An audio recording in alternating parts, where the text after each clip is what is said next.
Can you talk about using HCG only to restore fertility when FSH is cost prohibitive? Yeah, so Dave came to town recently and we had some discussion on this topic because there's a lot of talk in the forums and on some of your other videos about the use of both HCG and FSH for the return of fertility when you're on testosterone therapy.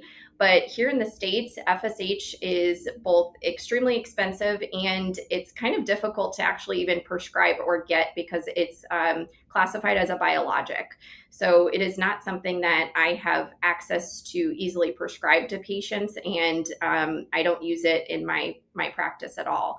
So when we have someone on testosterone that desires to get their sperm count back up, we use HCG by itself.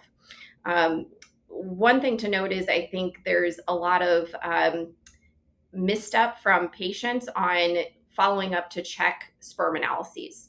So, I think guys are told from a young age, don't get people pregnant. And then they think in their head that they can get people pregnant very easily. And then they fail to understand that it's more difficult than it really is. So when they're on testosterone, they think it's just going to be really easy. They'll get on HCG and everything will be fine. And sometimes it is. And even very low dosing of HCG, I've seen have some they return to normal very quickly versus some people do need higher dosing of it. But really, you don't know what dose a person needs unless you recheck a sperm analysis. Even HCG has some, not low cost associated with it. It's going to be lower than taking the combination of HCG and FSH for sure. But some people just start at a very high dose out the gate to get that sperm count back up as quickly as possible.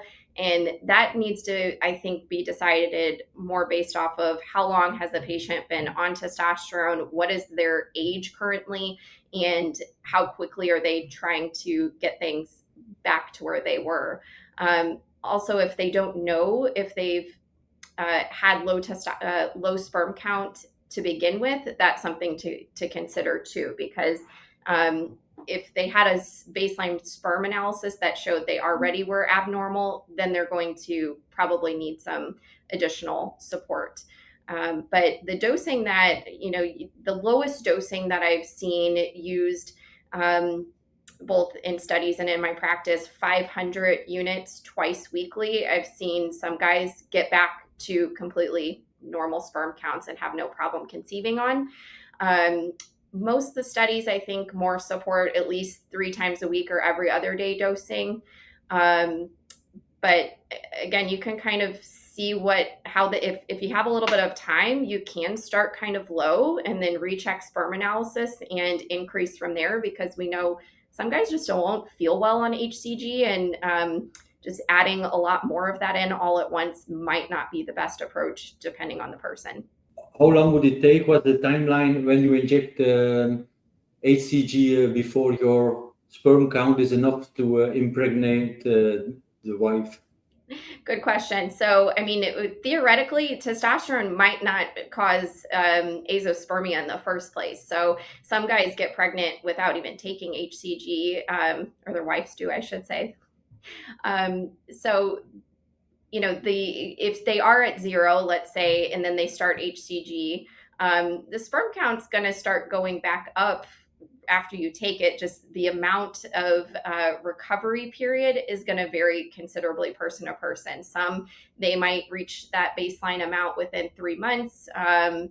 Others, maybe it'll take longer, but I think it's reasonable to look at starting it at least 8 weeks prior to trying to conceive, to give yourself that leeway of, you're not going to just make 100 million sperm overnight. So it is going to take some time.